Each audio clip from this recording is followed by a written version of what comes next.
ஊரக பகுதிகளில் 5000 நீர்நிலைகளை புனரமைக்க ரூபாய் 500 கோடி ஒதுக்கீடு செய்து முதலமைச்சர் ஸ்டாலின் உத்தரவிட்டதாக அமைச்சர் ஐ. பெரியசாமி தெரிவித்துள்ளார். தமிழ்நாட்டில் தொண்டி, மதுரை, தூத்துக்குடி, திருச்சி, நாகை, பரங்கிப்பேட்டை உள்ளிட்ட 8 இடங்களில் 100 டிகிரி ஃபாரன்ஹீட்டை தாண்டி வெப்பம் பதிவானது. அதிகபட்சமாக மதுரை விமான நிலையம் பகுதியில் 102.9 டிகிரி ஃபாரன்ஹீட் வெப்பம் பதிவானது. தஞ்சை மெலட்டூர் அருகே ஆற்றில் குளித்த போது மாயமான இளைஞர் விக்னேஷின் சடலத்தை தீயணைப்புத் துறையினர் மீட்டுள்ளனர். 2 நாட்கள் தேடுதலுக்கு பிறகு விக்னேஷ் உடலை தீயணைப்புத் துறையினர் மீட்டனர்.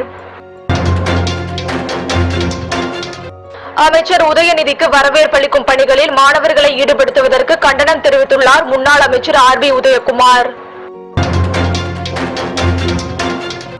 தமிழ்நாடு வணிகர் சங்க பேரவையின் தலைவர் வெள்ளையின் மறைவுக்கு முதலமைச்சர் மு. க. ஸ்டாலின் இரங்கல் தெரிவித்துள்ளார்.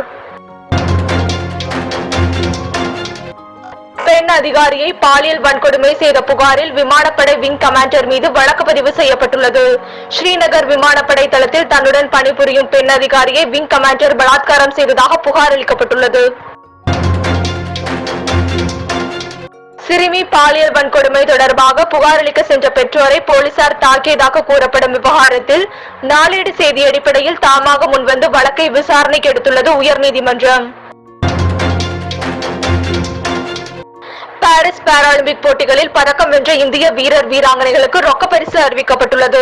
தங்கம் வென்றவர்களுக்கு 75 லட்சமும், வெள்ளி பதக்கம் வென்றவர்களுக்கு 50 லட்சமும், வெண்கல பதக்கம் பெற்றவர்களுக்கு 30 லட்சமும் வழங்கப்படும் என ஒன்றிய அமைச்சர் மன்சுக் மாண்டவியா தெரிவித்துள்ளார்.